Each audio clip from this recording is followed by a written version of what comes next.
Hello, creeps. It's me, John Kassir, the voice of the Crypt Keeper, and you're listening to Chronicles from the Crypt.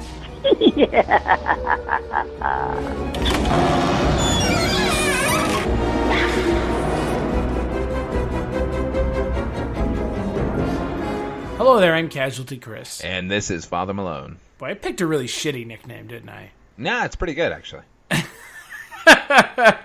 And we are the hosts of Chronicles from the Crypt, a twice-a-month look at the horror anthology series Tales from the Crypt that aired on HBO from 1989 to 1996. Now, in each of these episodes of our podcast, we do 2 episodes of the television series, and in between, along the way, we do lots of bonus episodes, which we just finished. And if you are fans of the show, you listen to one about the theatrical version of Tales from the Crypt.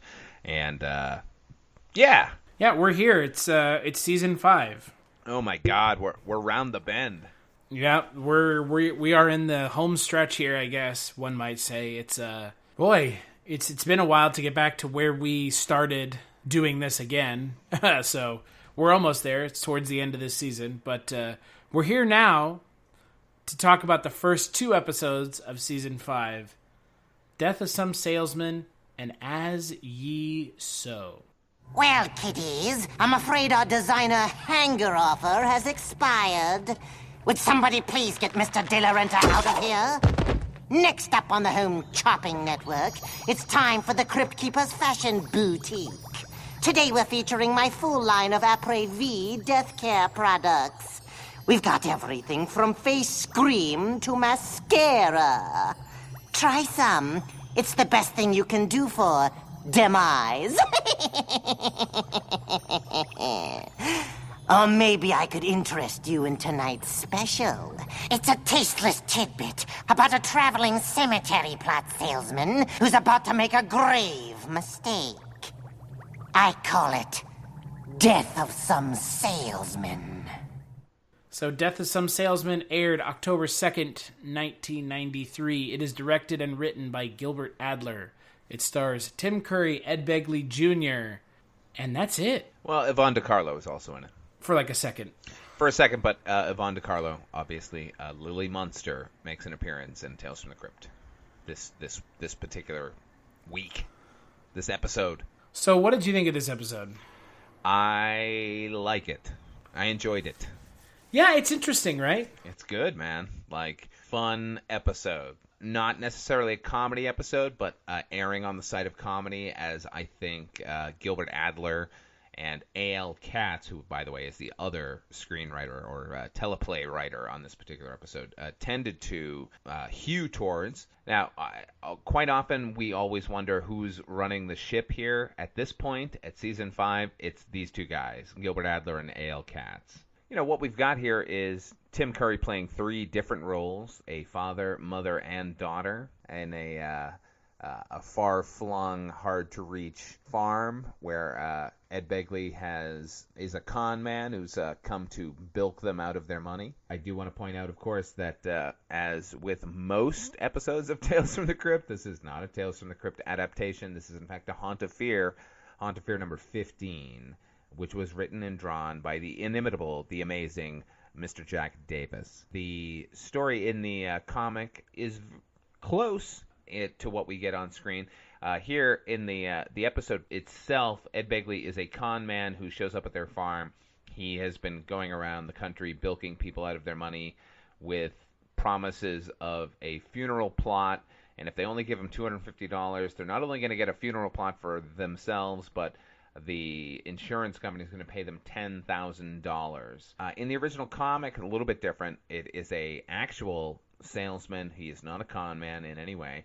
Shows up at a farm and meets these 2 people, this husband and wife team, who then show to him that they have killed every salesman who's come by their farm because they've given them inferior products, and they've killed them with those products. The stinger being that he is selling a newfangled slicer-dicer machine that he does not know if it's going to work when it demonstrates, and the idea being that he's going to be cut to pieces from these people. What we get in the episode is a little bit different in that the couple are trying to find a salesman to marry off to their young daughter, or not so young. That's where the plot sort of deviates from the thing. So effectively, you get the denouement of the comic about halfway through when Ed Begley realizes that they've killed every salesman who's come to their place. Overall, man, I enjoyed this episode. I thought it was good. Like, as I mentioned, it hews in the direction of comedy, but what we've got here are seasoned pros enacting it, with Tim Curry playing 3 different roles and Ed Begley sort of reacting to all of them.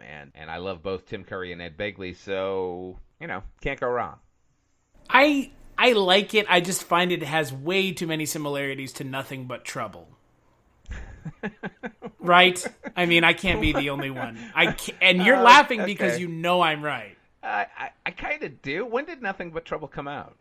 1991. Oh, man. So this is in the wake of Nothing But Trouble. Huh. Gross makeup on the same person. Yeah. Antagonizing a kind of yuppie piece of shit. Obviously, this guy's a con man, and Nothing But Trouble. Chevy Chase is a stockbroker? Yeah, but it's Chevy Chase, so he's also a piece of shit. Yeah, Chevy Chase in real life, piece of shit. Yeah. But it smacks very much of Nothing But Trouble, in like a way I didn't really remember until obviously we watched Nothing But Trouble earlier this year. Yeah. So. Well, by the way, Nothing But Trouble is garbage. Is it though? You should have had me on that. You should have had me on that episode. Oh, so I will defend it. So you can somehow defend that movie? Absolutely, man. I'll go toe to toe with you. No, I'm kidding. Nothing But Trouble is terrible. But I've got a soft spot in my heart. Nothing But Trouble is a interesting failure. It is. It at least is a vision. There's a singular direction behind the camera in the form of Mr. Dan Aykroyd, who is a weird human being, no question about it. And they let him get away with a lot when they made that movie. I had not realized the parallelism between that film and this particular episode of the series. I got to be honest with you. I remember the episode sort of when it aired. I do believe I watched it at the time, but I have not watched it since. I don't think I liked it as much as I do now. At the time, I thought it was just kind of showboaty and predicated on this idea that Tim Curry is playing 3 characters. It is a little gimmicky. A little bit, and that's fine. But then at the same time, come into the light, daughter. Like, oh, here we go. Here's Tim Curry as another woman, and as like a gross candle melting woman, kind of like in the last Tales from the Crypt episode we talked about. Curiosity Killed. Yeah, with Margot Kidder. Look, the makeup, I don't know. I think the makeup's actually pretty good in this episode. I think when he is Henrietta, the sort of wife, I think it works really well. It doesn't. Yeah, the wife is great. Oh my God, right? Like if I were to watch, but yeah, the father's not so much. Although it doesn't. It's kind of interesting because the father doesn't bear any resemblance to Tim Curry at all. In any form or fashion. No, it's actually a little bit startling. The makeup is not great. Like, it's somebody slathered in makeup, but I could not, if you just showed me a photograph of the guy, say, this is Tim Curry. So it's kind of a win, kind of a loss. The problem is the daughter character, which is clearly just Tim Curry in makeup. Like, of all 3 characters, I think that's the one I would just go, oh, well, it's just, isn't that Tim Curry? Yeah, it must be Tim Curry. The female, like, the daughter character's makeup is atrocious. It really is. Yeah, it's not great. And they're going for like the sort of obese and unattractive character, and with the Nothing But Trouble Dan Aykroyd nose. Yeah, not spectacular. And you know what? God bless the team of makeup artists here on Tales from the Crypt at the time. I mean, they had to do 3 total conversions of a human being into another character. So they get 2 out of 3, not bad. You know what I mean? Like, particularly the wife, which is pretty spectacular.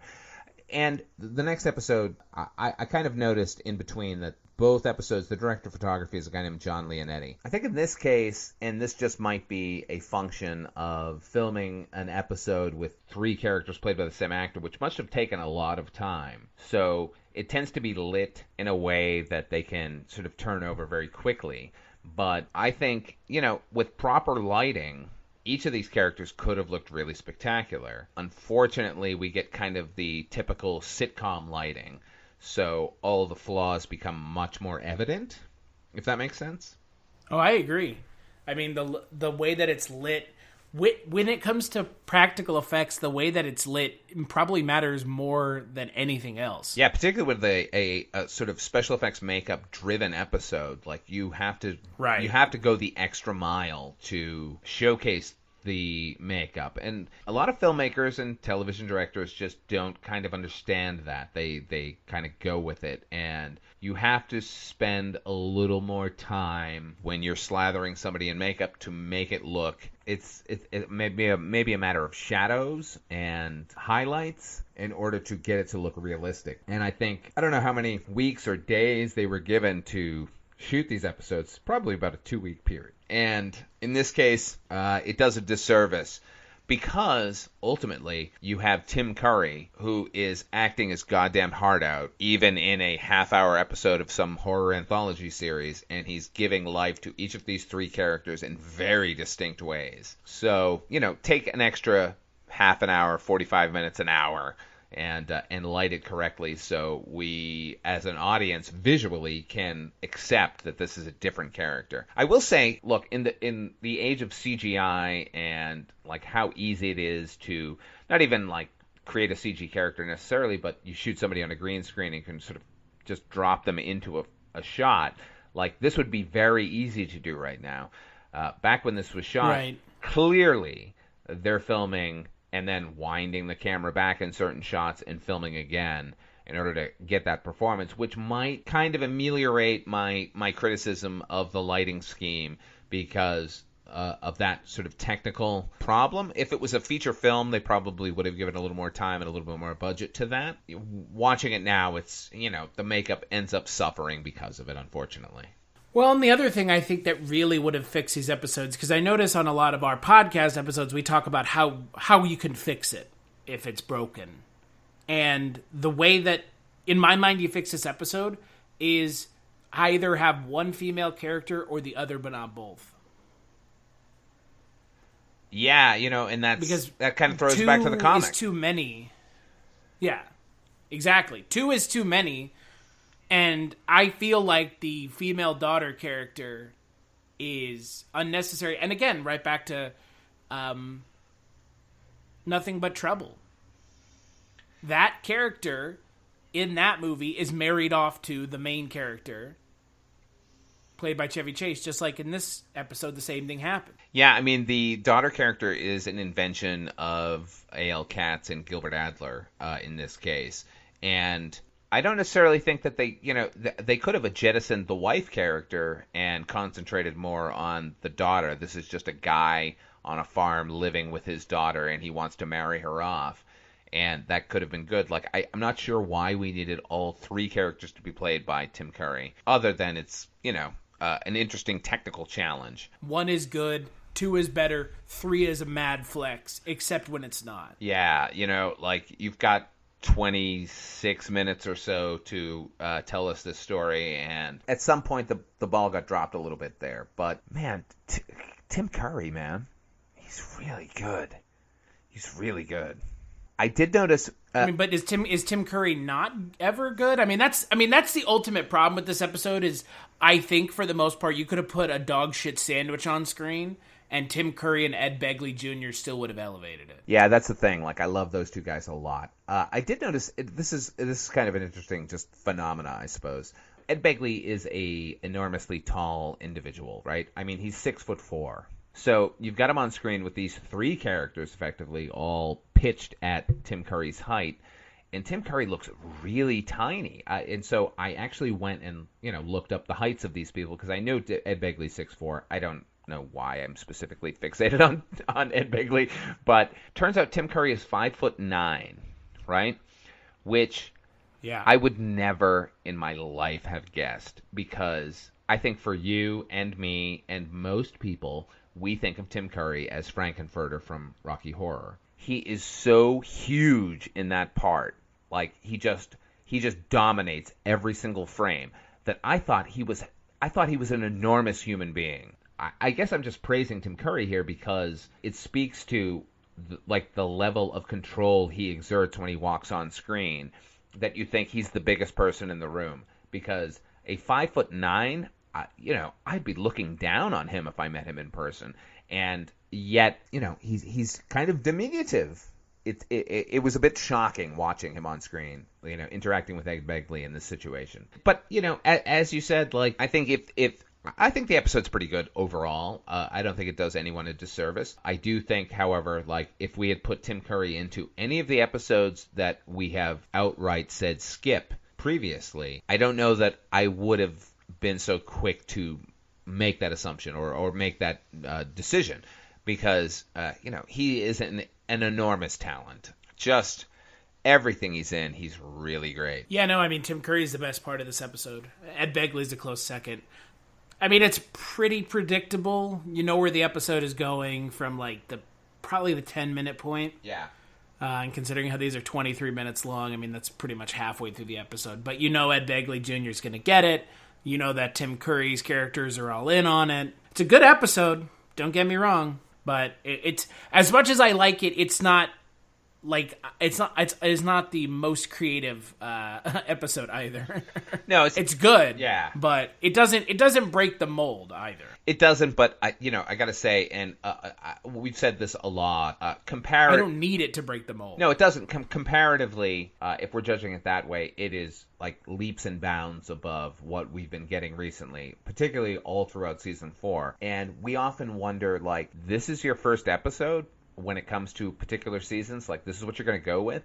I think this is actually pretty strong. This is a good opening episode. Yeah, it really is. It's as Tales from the Crypt as you can get. It doesn't ever feel insulting or just phoned in. Whatever failings I've perceived while watching it, they don't detract overall. And not even comparatively, when you think about it, it's a solid episode of Tales from the Crypt. So I dig it. I'm gonna say go ahead and watch this episode. Yeah, I agree. I think that this episode is a fun episode that deserves all the praise that it gets. I mean, outside of the fact that it's not the most creative, so what, really? I mean, truly, it's still a good episode.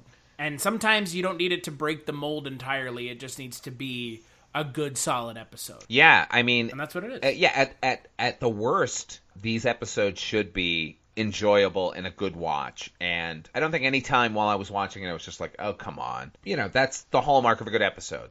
As long as it doesn't pull you out and make you think that this is going somewhere that it's not. Technical sort of snafus along the way.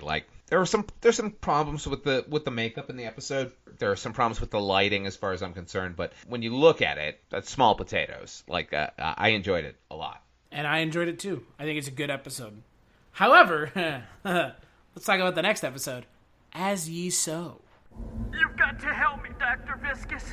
It's our son's eating habits. You said you were cannibals, right? Yes, that's why this vegetarianism thing scares me. No need to worry. For one thing, vegetarians are probably much better for him. I like to stalk one myself from time to time. My advice is to let him fiend himself. The little nipper will never learn to maggot on his own if you're too busy protecting him. Our next caller, Leo, thinks his wife is cheating on him. Let's hope for her sake he doesn't catch her in the act. I call this sickening psychodrama As Ye Sow. So, this episode is directed by everyone's favorite FBI agent, one Kyle Dale Cooper McLaughlin. It is written by Ron Finley, and it stars Hector Elizondo. Adam West is there, Sam Waterston is there, and Hector Elizondo plays a suspicious husband who thinks his wife is cheating on him because she's younger than him. So, as we like to say in the Tales from the Crypt industry, it's a love triangle, folks. Love triangle. Yeah. Well, it's a thing, isn't it? You can watch it. It's not the worst love triangle episode I've seen. Here's my opinion of this particular episode in a nutshell. I actually liked it a lot. Yeah, no, I'm kind of with you. Right? I mean, I think the thing that I like about this episode is the fact that it's stupid. Like, and all the characters are really stereotypes. Like, all the characters are stereotypes. They're all played really big. And because the characters are played really big, that translates into the episode actually being interesting. Yeah, I mean, you know. Does that make sense? Yeah, no. Like, Sam Waterston's character alone is really good.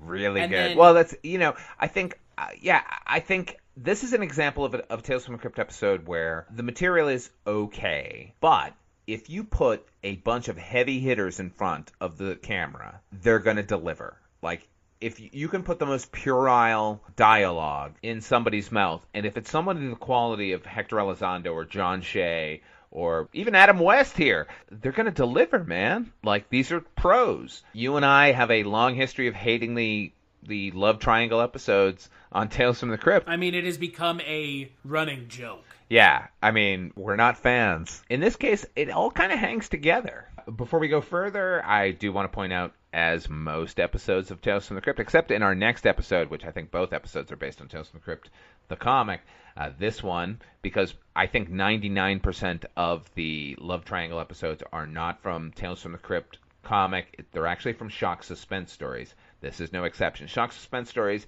number 14. In this case, written and drawn by a fellow named George Evans, who is actually a pretty good artist. It's very similar in tone to what the comic presented. The comic is a man who suspects his wife. We get a little bit more backstory in the comic than we're given on screen here, where they show them the husband and wife meeting and her falling in love with him, and them settling into a relationship where she becomes bored very quickly as a housewife in the 1950s, and she takes up with another fella. He begins to suspect that, you know, she's duping him and seeing another man, and he follows her a lot, and he finds out that she is, in fact, though he can't ever seem to prove that she's actually having sex with this guy, although he's convinced. In the comic, he ends up going to a bar where a random stranger says, you know what, you ought to just kill him.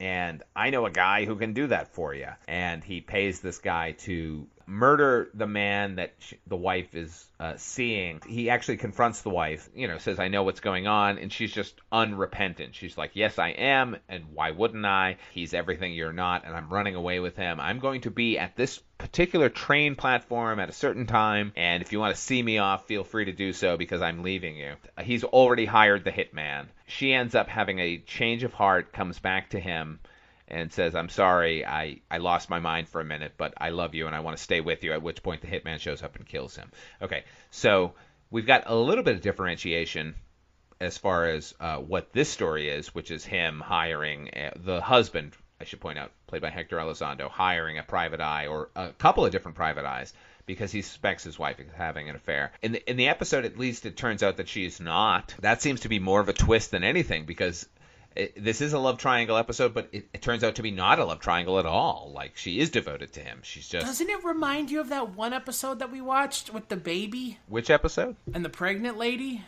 And the party? Oh, well, that Three's a Crowd, right? Doesn't it kind of remind you of that? It reminds me of that in a way that I think that is the 100% perfect way you do a love triangle episode, in a way that is shocking and frightening and disturbing all at once. It doesn't achieve that episode's level of lunacy. But yeah, I mean, you're right. Like, so I guess, you know, the best sort of love triangle episodes are where it is a perceived love triangle and it's not actually. Like, the husband's jealousy has gotten to him, but doesn't pan out.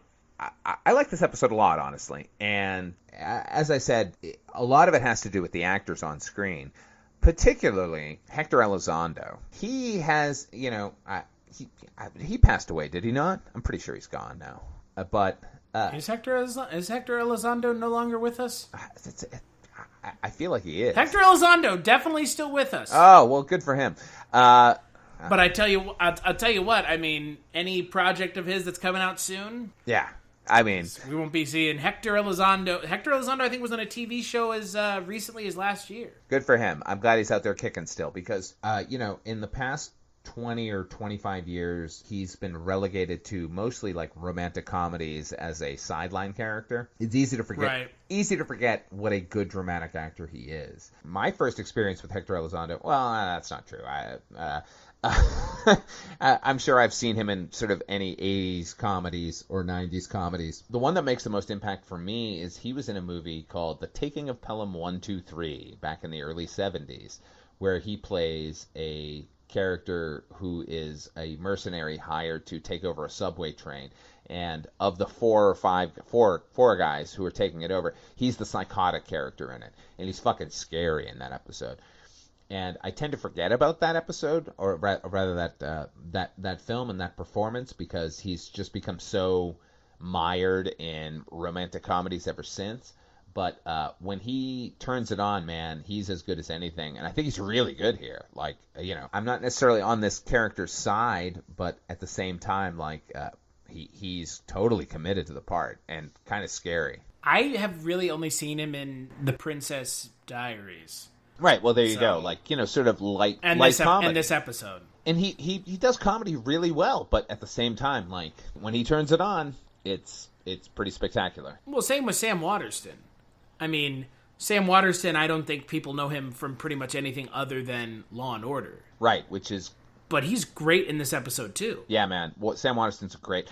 When I think of Sam Waterston, there was I think like a PBS adaptation of The Glass Menagerie with Karen Allen, and he's so good in it. We do think of him for Law and Order, and that's fine because he's really good on that too. But he is he's a muscular actor playing this kind of scumbag private eye character. Like, he really nails it, man. Like, there are easy. It would be very easy for that character to have been overplayed or underplayed, and he sort of nails the tone of it. A total caricature. Yeah, like, it's not the best written character. It really seems to be a cipher for every sort of crooked private eye we've ever seen on cinema.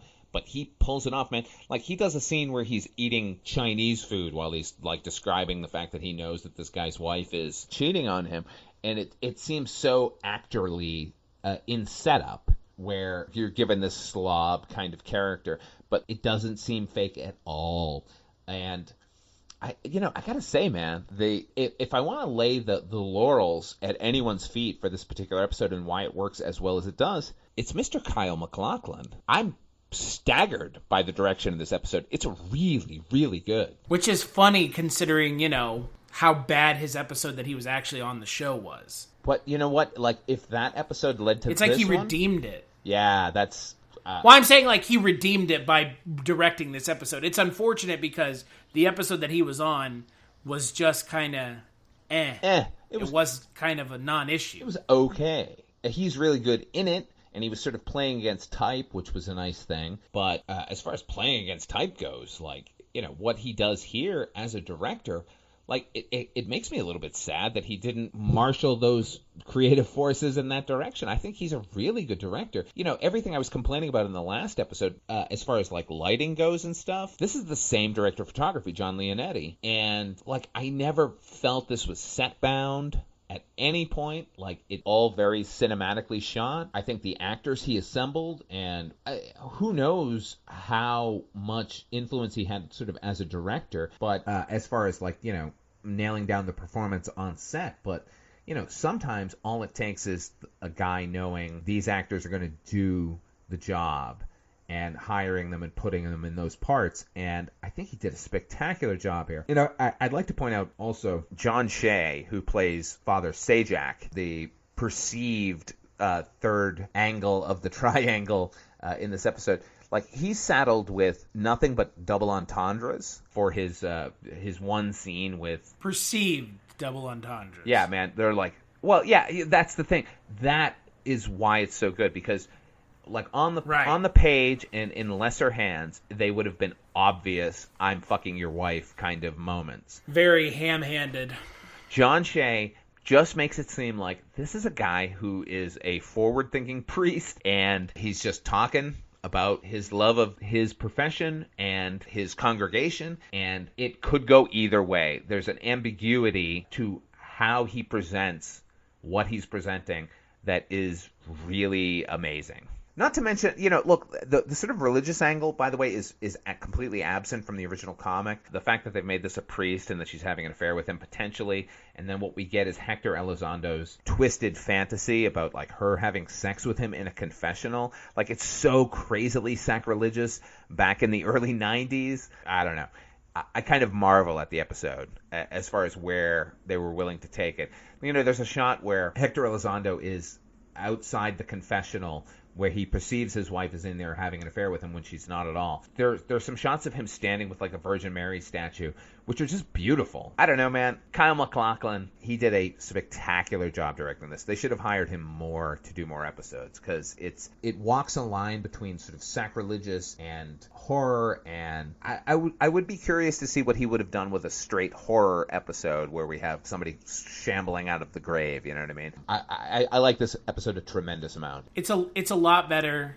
It's a lot better than I thought. And it's a lot better than I remember as well, which is the other thing that I think is important. Because, we've kind of gone on the record now several times being like, oh, I thought this was one of the better episodes, and then we come back to it and it's like, oh god, or like what happened with Demon Knight. I don't remember liking this episode the first time I watched it, but sitting here now, I really liked it a lot. Yeah, I'm with you 100% on that. Like, I remember thinking, like, oh, it's just another episode of Tales from the Crypt, and now sort of reevaluating it and watching these performances and watching the way it's shot. And that might be, as I said, in comparison to other episodes, which we tend to do, but it's very skillful. If you're going to give us a fucking love triangle, give us this. This is solid. From the direction on down, every sort of element kind of comes to the fore, even down to the twist, as telegraphed as it might be, still works, man. Well, and the other thing is, this episode has, like, especially for me, and I don't know about for you, like, it has a really shitty ending. Like, the ending is a gut punch, and it's coming, because he has to get punished for what happens and the decisions that he made, but it doesn't change that it is kind of a real bummer of an ending. It is, because, this character's kind of been a prick the entire time, but we get this sense of how wrong he is and how redemptive the ending is, but you know what? He set this thing in motion, and now it's going to come back, and it's going to bite him. It's an improvement in almost every way over the comic, which is very straightforward. And she is cheating on him, and she doesn't give a shit about him. And even though at the end she kind of turns around and says, like, I'm sorry, I want to be with you. He wanted to fucking murder her and her boyfriend. It's not as impactful as this, where we have a character who is consumed with not necessarily greed, but, like, jealousy and the sort of reaping what you sow. So overall, 100% I'm going to say watch this episode. This is a rare podcast in which I'm going to advise everyone to watch both episodes. These both are pretty fucking good examples of Tales from the Crypt. I'm very, very excited for Season 5 overall. I'm excited too, but I am going to temper my excitement because I know that if I get too excited, we're going to have a Season 4 all over again. So Season 4, at least, let us know from the get-go. Don't pitch your expectations too high. Yeah, that's true. Yeah, and, I would suggest both episodes are worth watching. Your mileage is going to vary more on the second one than the first one. But I think they're both, perfectly fine episodes. So yeah. Speaking of that, on the next episode of Chronicles from the Crypt, we're going to be talking about Season 5, Episode 3 and 4, Forever Ambergris and Food for Thought. And on the Food for Thought episode, we're going to have an interview with the main actor from the episode, Ernie Hudson. Yeehaw. Where he talks a little bit about his role in the episode. Forever Ambergris is a pretty gnarly episode. Yeah, it is. I'm looking forward to talking about both of them with you. However, until then, where can people find you, Father Malone? Go check me out on my YouTube channel, Ot5 Films, OUGHTFIVEFILMS. You can watch my show You've Never Seen about movies that need a little more love than they've received, or maybe you've liked them and seen them in the past, and feel free to enjoy my dissertation on them. You can also hear me over on Dreams for Sale, the Twilight Zone 85 podcast, the only decent reboot of the original Twilight Zone from back in 85. And on occasion, you can hear me over on the Culture Cast with you, Chris, where I guest host a bit. Well, and the other thing that I want to point out to you about your podcast, or not your podcast, but your YouTube channel, is I have seen most of those films. I'm so excited that you have. As for myself, you can find me on the Culture Cast, where we talk about movies. You can find me on The Life and Times of Barney Miller, where we talk about Barney Miller. And, no, you already said Dreams for Sale. I did, but we're both on Dreams for Sale, so you might as well plug that as well. That's true. Yeah, Dreams for Sale, Twilight Zone 1985 podcast, and the One Season Show, where we talk about TV shows that only lasted one season. Big thanks, as always, to John Kassir for the intro to the Chronicles from the Crypt podcast. Chronicles FTC on Twitter, chroniclesftc.com. We also have an Instagram where we post little snippets of our episode ahead of time. And, make sure to check out the next episode.